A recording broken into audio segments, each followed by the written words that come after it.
Not bad. Yeah. I Morning. was just getting me little pic to post onto Facebook later. Hey, we've had a load of followers on Facebook. They're not your guys again, are they? Ah, fuck! I thought it was a load of people just following us. I know. I'm doing mine as well. I don't get as many as you.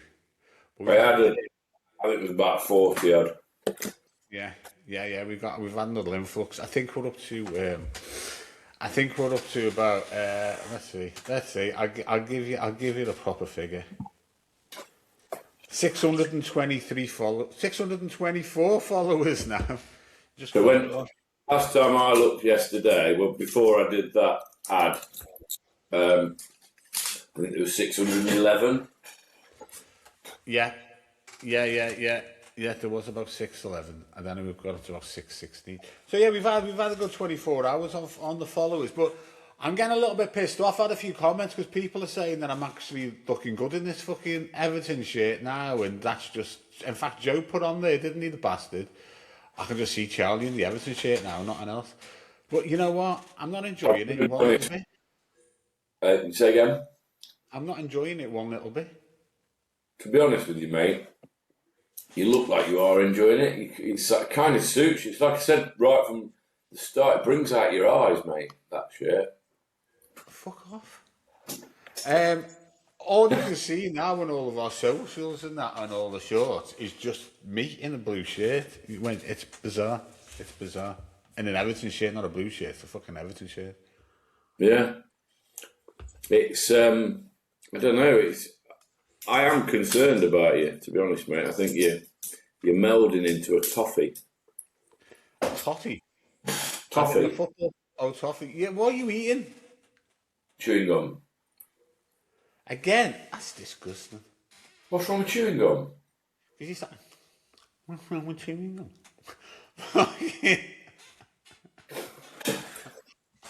Nothing wrong with chewing gum. It helps me. It helps you what? Stop not smoking. It helps me not smoke. Also, I usually have a piece. Oh, it helps you bad breath. Well, there's nothing going to help your fucker, is there, you Everton? Talking of shit, the guest dog yesterday, I don't know who it was who clocked it, but his arse was covered in shit. So he'd obviously had a squirty poo. And Muggins, he's a white dog, mate. He's a white. I think I showed him on the pod the other day. So Muggins here had to bath him. I just got the cartridge out. Cartridge washer on his arsehole. Rip him a new one. Yeah, I don't own a cartridge. I'm not a man's man, am I? You know what I mean? I had the cartridge out yesterday. Yeah. What doing? Just blasting the flags. Well, actually, the wife got off for the wife to blast the flags. Flags? Yeah, clean the flags at the back of the house. Flags? Yeah, the flags. Flagstones. Do you know what a fucking flagstone is, don't you? On your roof? No, a paving stone. Sorry, a paving stone. All right, okay. When you said flags, I thought, fuck me, that bald head it's indicative of an EDLer. He'll be going out painting roundabouts. Bald, look at all this here. It's just, the camera's just like on me, full on. Well, you do that. I heard a very interesting. You know, they've got this Artemis 2 talking about like perspective and stuff like that. You know, about what? This Artemis 2, I think it's called Artemis. This spacecraft has gone around the dark side of the moon and it's on its way back now. Oh, space, yeah. And that's the thing. Anyway, I was in a very interesting thing on the radio earlier on that it was just about perspective, you know. And you know when you look at the moon and you think, oh fuck, I'm gonna get a photo of that because it looks really, really good. And then you take a photo of it, and then the moon is like a dot. And it's like, oh, well, it's fucking awful. How come it doesn't come out like you're seeing it? And it's just down to the lenses. Your phone camera or whatever camera, unless you got the right lens, will not see the moon in that perspective that you're seeing it in, unless you got the right lenses in it. I didn't realise that. I just thought I was a shift photographer. Well, that's about a minute of me fucking life I'm never getting back into it. For fuck's sake. Charlie, you used to be cool, man. You used to be cool. I thought it was dead interesting. Come on, then you tell me an interesting fact that you've heard today. You tell me an interesting fact that you've heard today. Come on. You tell me an interesting fact that you've heard today. And you fucking come on here, you go on about Karsha watchers and the moon. Yeah, fucking belter. Come on. An interesting fact that I've learnt today. I don't read the news or anything, do I? So there's nothing really interesting. You know, listen, your wife hasn't said anything to you. You've got a small cock, but you already know that. Yeah, I mean, that's obvious, isn't it? It's like the last time I saw my cock, I think I was stood in front of a mirror at the changing rooms. You know what I mean? I can't see it because of my gut, mate. In McDonald's. But I suppose, like, photography, it's not my bag, mate, you know. But, and you got a good camera then, or have you just got... You're not a photographer if you haven't got a special camera, though, are you? I'm not a photographer. It's just like, I like, if I see a nice scene or something, I'll take a photo of it with my camera, with my phone. But I got a bit of a compliment the other day off the missus, because obviously we've had Bailey the dog, and I've took a few nice pictures of him, and Jane said you're a good photographer. And it's only on my fucking my mobile phone. But I'm not sure if I've ever taken a picture of the moon. I was at rugby training the other night, a couple of weeks ago, when it was before the clocks went forward, and there was a Billy sort of like the moon was like amazing, and I took a photo of it, and it was just so fucking disappointing. It was like a little white dot. Is that all it is then when you take a picture of the moon? It doesn't look like it looks? No, I was totally fucking gutted. Every time I take the photo, I was just thinking I'm a shit photographer, but now I know why. So I feel better on myself, to be honest with you. I've had a good morning. I'm not as shit as what I thought I was. What was I going to say? Oh, I've forgotten what I was going to say. But, technically, right, you're an amateur photographer. You're just a photographer that uses your iPhone. Yeah. But the only thing you can do is fucking point and click. So even if you catch a really good photo, that doesn't make you a good photographer, does it? So you're beating yourself up for nothing, mate. I'll have to get this photograph. I was in Disney when we were anyway, it was quite a few years ago, and we went through Animal Kingdom, and I got a picture of a lion on top of like this sandstone cliff. It's all fucking man-made out there, you know what I mean? But it's a lion over its mane. It's a fucking brilliant photo. I love it. I think it's on my profile, it's on my Facebook. My Facebook page. It is. Oh, look, yeah. I do like a bit of. I like wildlife. I do like a bit of safari. You know, Charlie on safari. That's cool. That Animal Kingdom in Disney's great. I just think, like, you know, all that moon space stuff, boring. It's boring, mate. It just doesn't do anything for me. What's up with you today? You seem to be on the right downer. No. I just think space. Because you were banging on the other day about the moon landings and debunking my theory that we never landed on the moon. And you can't debunk it. There's nothing that you can do to debunk it. You can say, so Charlie's come up with like a load of evidence about the flag, but all he's done is prove that the flag could look like that if it was on the moon. Here's the biggest thing, right? There was a race to get to the moon. There was a moon race then. That's exactly why I picked it. Yes or no? Yes or no? Yes, there was the space race, quite famous name between Russia and America. Clever fucker came up with the name, the space race. But yes, that happened, and that's why the Americans faked the moon landing. Right.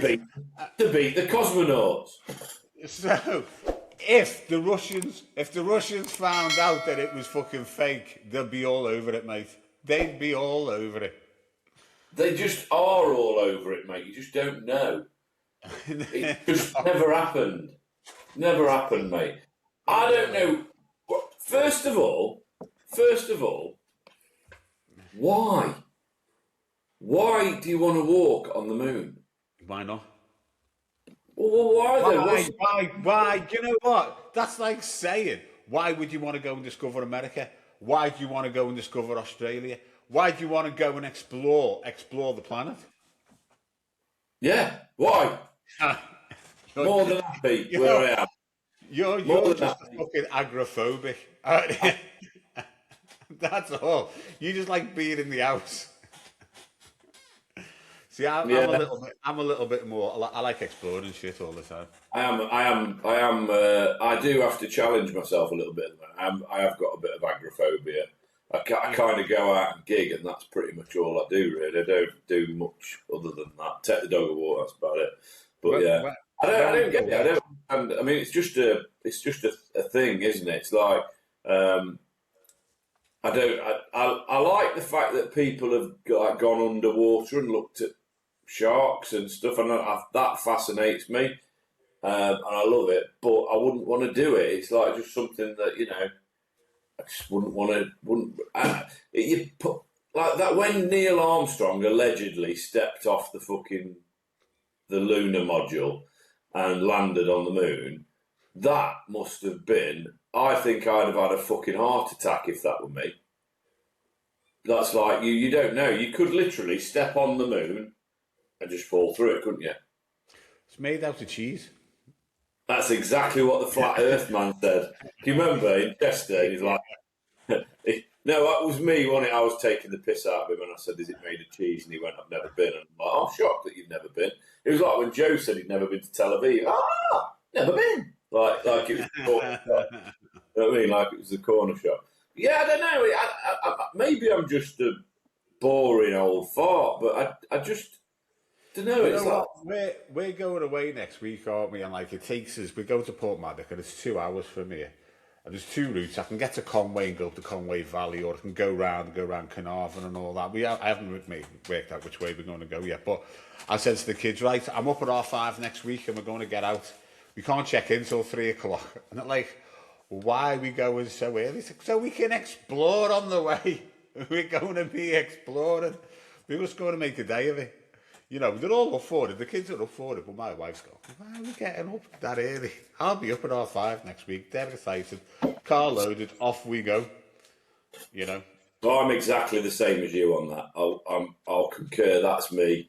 It's like, why wouldn't you get up early, miss a bit of traffic, and get there so you can go and do a bit of exploring of wherever it is you're going? I'm totally with you. Like the Benidorm holiday. When we put it all in, me and my mates put this holiday into the thing, it was coming out with all these fucking weird and wonderful flight times, like midday. I'm like, what the fuck are you talking about? We're flying at fucking 6:30 in the morning. Fuck that shit. So we changed it all. Earliest flight out, latest flight back. As standard, isn't it? It's not costing anymore to do that. So, and you're not going to work on those days. So it's like, yeah, let's make the most of it. I'm with you on that. I am with you on that. I remember we used to go through Portmaddock and all that. My dad used to take us on a right weird and wonderful trip through Wales, Crickheath, Portmaddock, Festinio, all that bollocks to get to Pwllheli. To the house. Wow, Pwllheli. I don't give a fuck how the Welsh say it, mate. I'll say it as it's fucking spelt, mate. Do you know what I mean? It's but you're in the right mood today, aren't you? Yeah, I don't like like when you go, it's Llandudno and they go, it's not, it's Llyn-Didney. You're like, fuck off, you Welsh prick. I'm not interested. I'm not interested. You know what? When I was like 20, I used to work in B&Q in Llandudno. In Llandudno. And he used to deliver all around the North Wales coast. And I went to this place, and was it in Anglesey? Yeah, it was in Holyhead. And I had like a full kitchen on the back of the van. It was free delivery then for B&Q.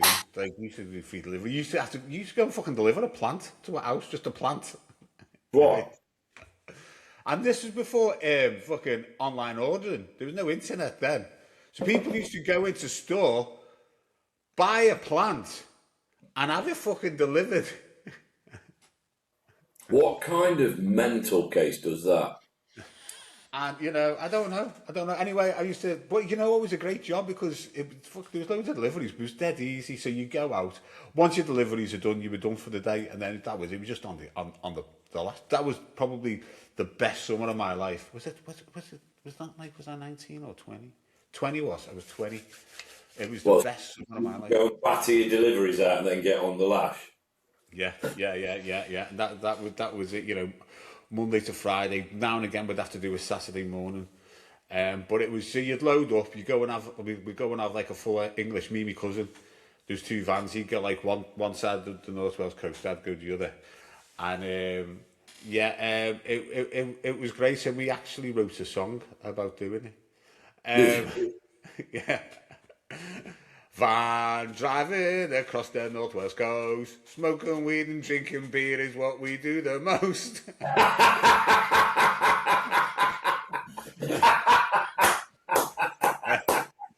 Yeah. Star Trekking, that's the tune, isn't it? Yeah. Yeah, Star Trek was out at the time. Yeah. So anyway, I ended. You've cheered up. I'm glad I've made you smile. I ended up taking this fucking kitchen to but it was a big job. There was quite a few boxes, it was like a full kitchen to Anglesey. And I was thinking, I don't really want to fucking unload this. I hope there's somebody there to give me a hand, and all this going through your head. So when I get there, I said, "Yeah, all right, love." And she's speaking to me in Welsh, "Check it out, what a da," and all this. And I'm going, I don't understand, sorry, love. That might be the most racist thing we've ever done on this pod. Yeah, and then she said, It sounded Chinese, mate. Para briff. Welsh cow, whatever, And Daffyd Hardy, whatever. Anyway. That was really high pitched though. Daffodil. And she's talking to me in Welsh, and I said, I can't understand. She said, "Do you speak Welsh?" And I said, "No." She said, "Send the delivery back. Don't want it. I want a Welsh-speaking driver." Honestly.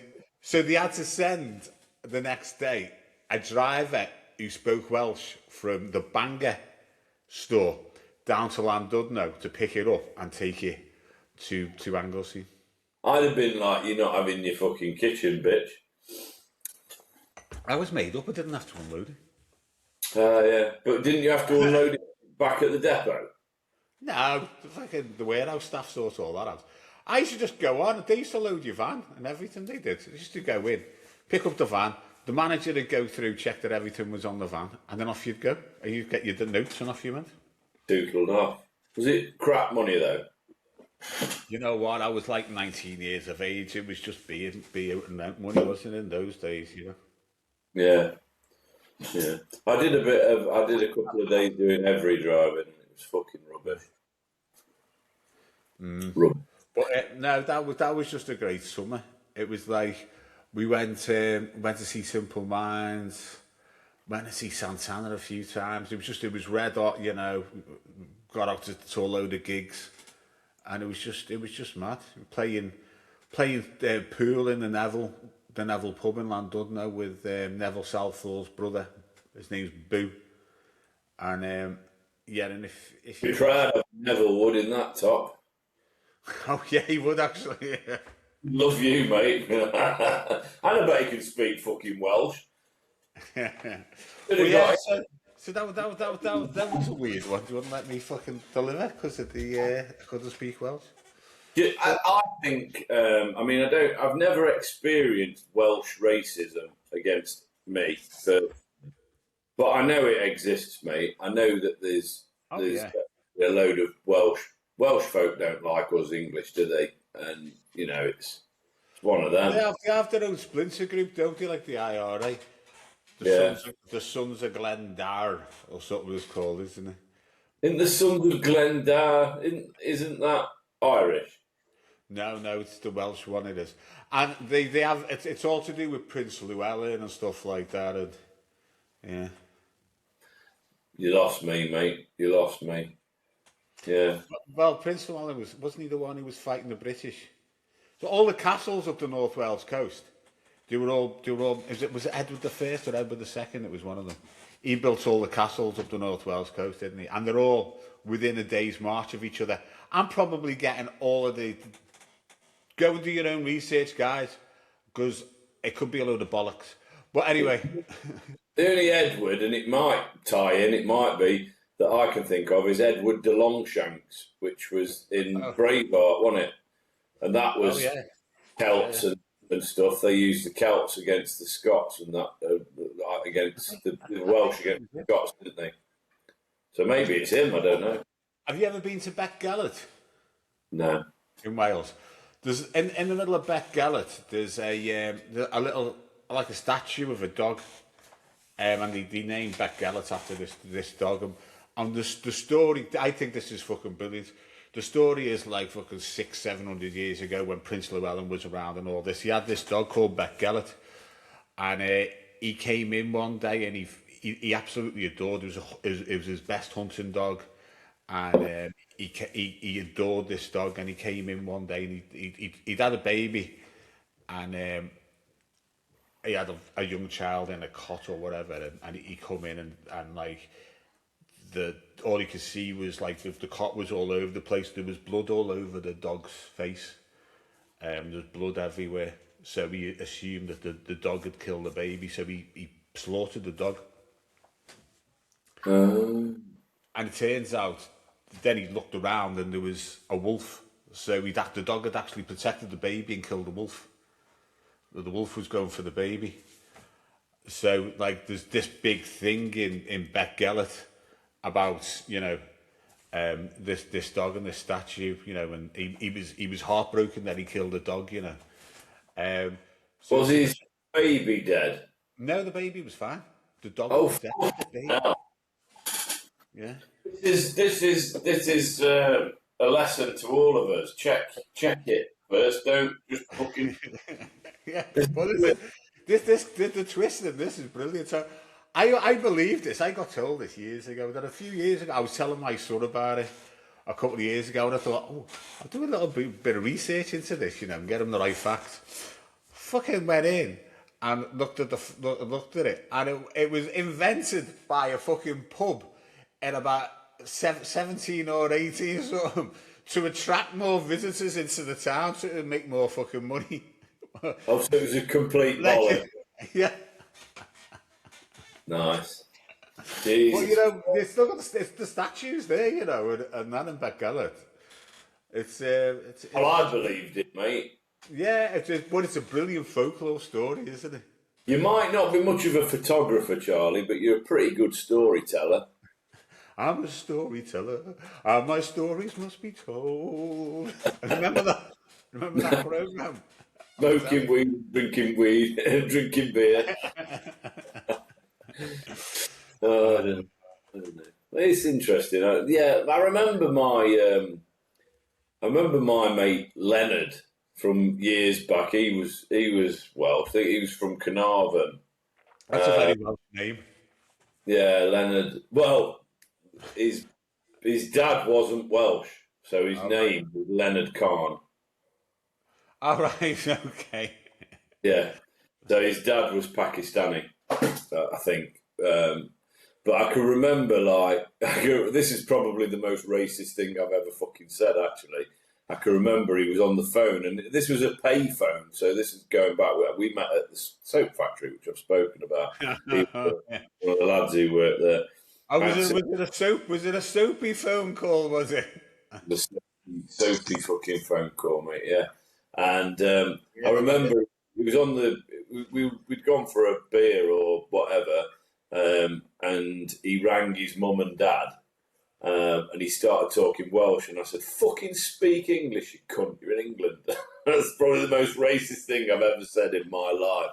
And I remember, like, the reason being for that, we had family members who, and it's all learned behaviour, isn't it? You know, you kind of form your own opinions as you get older, and I have obviously since.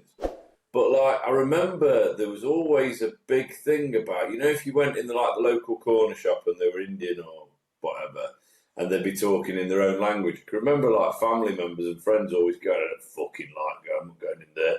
They could be saying anything about me. They could be saying it in their own fucking language. You know what I mean?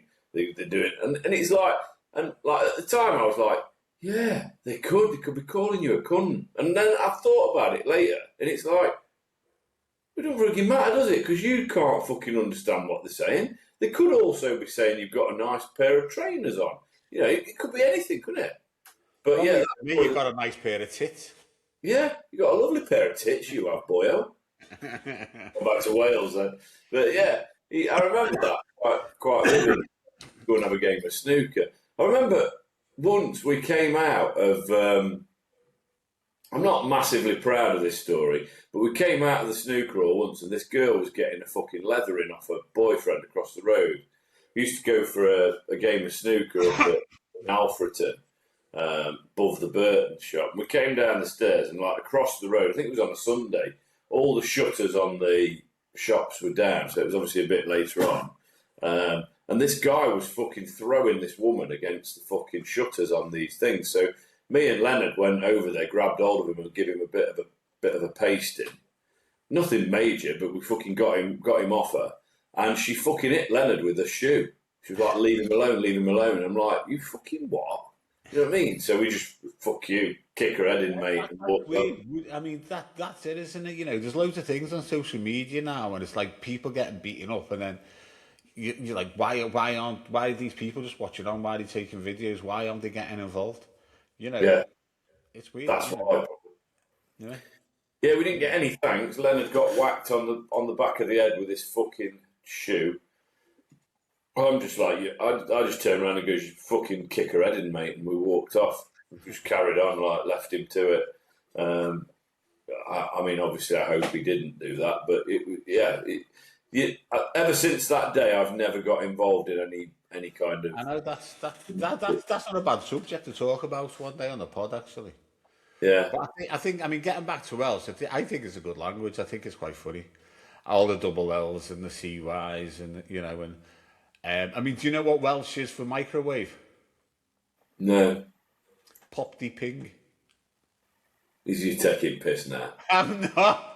Google it. There's no way it's called a pop de ping. Pop de ping. Google it. Pop de ping. Yeah. Right, let's have a look. Right, Welsh for microwave. It's a fucking pop de ping. The formal Welsh word. The formal Welsh word for microwave is microdon. MEICRODON. However, colloquial humorous term often used in conversation is a pop de ping. Huh? So it's not a real word, Charlie. I'm sorry. I love it. I love it. I love pop de ping. I went to I used to work in China, and I went to this. I've just typed in funny Welsh words, and the first thing that's come up, pop de ping. Oh, I love it. I went to this trade show for the Chinese, and this guy's talking, and he's going, and I work with the. What was going on? He said, "There's one manufacturer in China who basically makes 90% of the world's microwaves, whatever percentage it was," and he's going, "Anybody guess who it is?" And I put my hand up, and I went, "Ping!" And like the whole fucking place erupted. Yeah, I do like that story. But I got that from Pop de Ping, actually. I love that, mate. I love that. That's brilliant.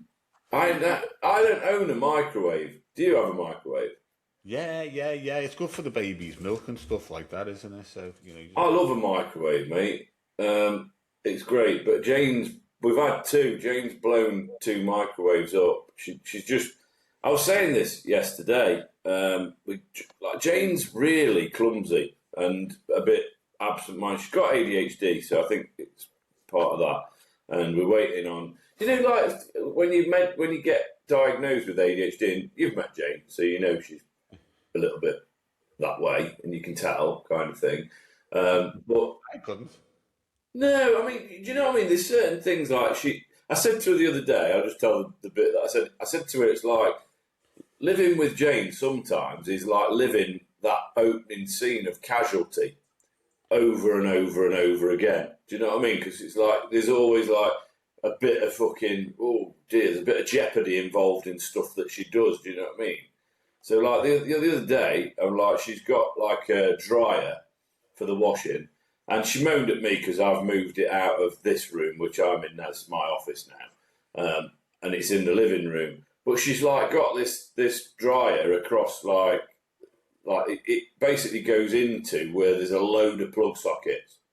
So it's wet, fucking, and she's got this fucking towel hanging down, and I'm like, this is like a fucking, it's just waiting to go wrong, isn't it? Like I just think you're overthinking. something's gonna blow up. No. But she is a little bit accident prone and stuff, mate. Like we've got the guest dog, so we've got his water bowl.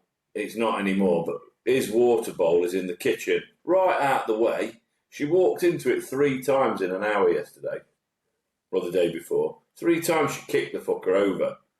You know what I mean? It's like, look where you're going, sweetheart. I love her to bits. I love her to bits. I absolutely love her to bits. But yeah, there are moments about that. Why did I come on to that? We're talking about microwaves. Microwave. She's blown the microwave up twice. Yeah. So we've not got a microwave currently, and well, it's been years since we had a microwave, and I love a microwave. It's like if you nipped at Chippy, isn't it? And they're slightly tepid. It's like they've lost a little bit of heat. Tepid. Stick them in. 1 minute, bing, job done. Happy days, isn't it?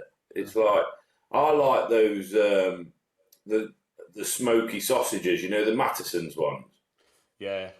And all you do, pop them, a couple of pops in them, stick it in the microwave. 2 minutes, it's done. To cook them without, you have to put them in a bowl of boiling water. It's dead easy for doing the kids cheese on toast because they do them cheese toasties. So just do the toast, or do the cheese in the middle and just melt the cheese. Instead of doing the grill and getting the grill out. I won't have it like that. I'll be honest with you. I won't fucking eat cheese on toast like that. I've got to have it grilled. But the kids... Yeah, I'm with you, mate. I wouldn't do that. Or if you've got a toasty machine, but then I think the toasty machine's always a bit of a pain in the arse because it's cleaning it and everything. We used to have a George Foreman. I love me George Foreman. Yeah. But you can use as a toasty machine. You could cook fucking sausages and all sorts. I might get myself another one actually. I do love me George Foreman. Have we done death row meal? What you'd have if you were on death row? I mean, we've not time for it in this one, but I don't think we've done that, have we? No. So next episode we'll discuss our death row meals, what we'd each have. Yeah, that's not a bad shout, that actually. Yeah, and we'll discuss what crimes we've committed and stuff. I think you can guess what mine is. Right, guys, messages on. See you guys. Oh, hello, at funnyfarmpod.co.uk. Okay, love you all. See you soon. Guys. Bye. Yes.